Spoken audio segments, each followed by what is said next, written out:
No niin, nyt alkaa taas olemaan elämän järjestyksessä. On ollut melkoinen kuukausi tässä.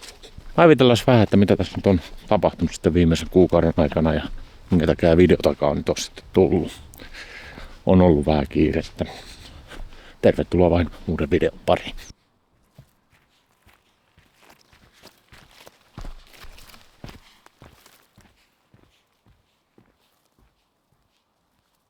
Lokakuun puolta väliä mennään suurin piirtein nyt.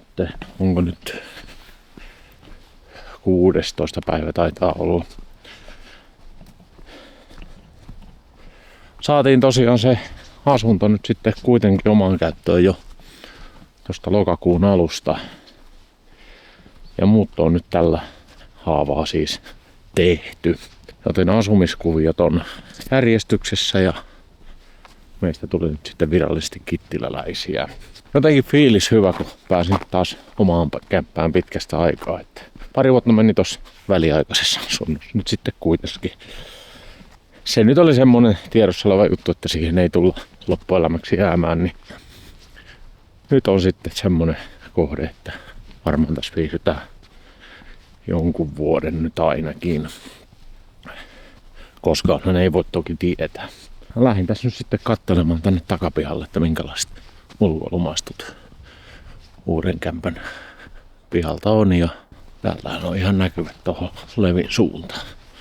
Sitten meillä oli vielä siellä seinällä se hallinpätkä. Täynnä kaikkea työkaluja ja muuta. Ja paljon huonekaluja, mitä nyt ei sinne väliaikaisasuntoon sitten mahtunut. Niin tähän kaikkeen samaan syssyyn, niin sekin tuli myytyä nyt sitten vähän vahingossa. Joten tässä nyt on sitten kaiken muun päälle semmonen isohko autotalli siirretty myös tänne Lappiin sitten. Ja kaikki nyt tuli taas niinku samalle kuukaudelle tällaiset hommat. Mutta ne on nyt hoidossa. Kaikki tavarat alkaa olemaan suurin piirtein paikoillansa ja odotellaan ensilumia. Et ensilumen latu on toki Levillä jo tehty. Ei ole vielä kerennyt hiihtämässä käydä kokeiltua, mutta katsotaan jos siihenkin hommaan tästä talvella sitten päästään. Nyt kun mä kävelen tällaista latupohjaa täällä. Tästä on kiveheitto tuohon kotipaikalle nyt sitten, että ainakaan maastoista nyt on sitten kiinni. Ehkä viittimisestä enemmän. Ja sitten kaiken muun päälle vielä niin oli sovittuna tommonen Irlannin reissu 4 päivää eli pitkä viikonloppu Dublinissa ja Belfastissa vähän pyörimässä.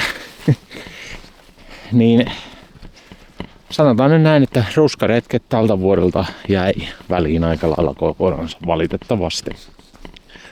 Mutta nyt on elämä saatu kaikin puolin järjestykseen ja tiedetään nyt vähän taas eteenpäin, että missä ollaan ja mitä tehdään. Niin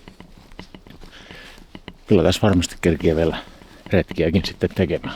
Jostain syystä tämä kesä meni aika pitkälti tuon polkupyörän selässä, kun se nyt on tommonen vielä kuitenkin niinku uusi juttu, toi sähköpyörä. Ja niitä videoita on kyllä ihan mukavasti täällä katsottukin. Kiitos vaan siitä kuuluu teille kaikille.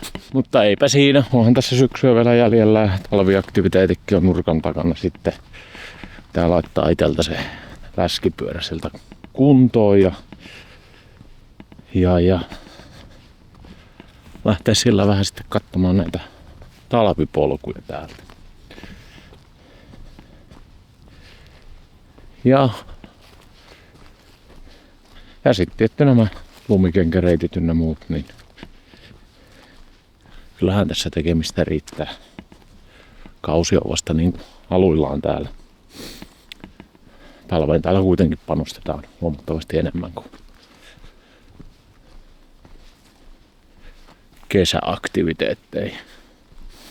Toisaalta kesäaktiviteetit on kyllä nousussa ollut. Että kyllä niihinkin on niin kuin onneksi nyt tullut kaiken näköistä uutta ja ihmeellistä.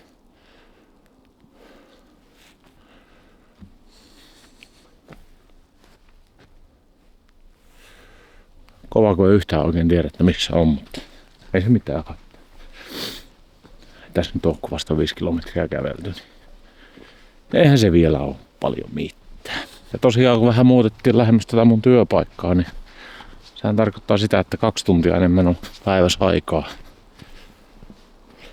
Periaatteessa. Toki nytkin on tehty ja touhuttu vähän siellä sun täällä ympäri Lappia. Se on mennyt vähän eri lailla mitä ajattelin aluksi, mutta se pitää rauhoittua tässä sitten, kun on lomat ynnä muut sitten ihmisiltä lusittuna.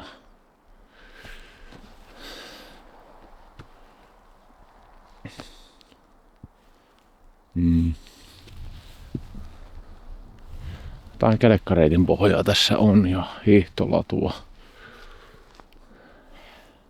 Pikkusen hienot nämä pyöräilymaastot tuntuisi olevan. Näihin voitaisiin tutustua sitten tulevaisuudessa myös. Tää on vähän ohitte tuosta Levin keskustasta, mutta täällä on kyllä sinkkuträkkiä ajettavaksi neulaspolkumuodossa.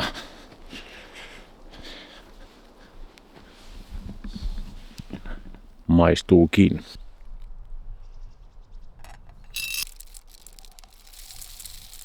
Ja niin vaan löydettiin kotia ja nyt on linnutkin ruokittu. Sain tämmöisen tehtävän tähän viikolla. Täällä siis on kaikki nyt tällä hetkellä ihan hyvin ja asiat järjestyksessä, niin nyt voi taas keskittyä siihen normaalielämään. Eli tulossa on pyöräilyä ja liikkumista tuolla luonnossa muutenkin. Ja katsotaan näitä kuulumisia sitten vaikka joulukuun alussa, kun tulee 2 vuotta tällä Lapissa täyteen. Seuraavan kertaa kanavatilaukseen ja niin edelleen. Se on moro.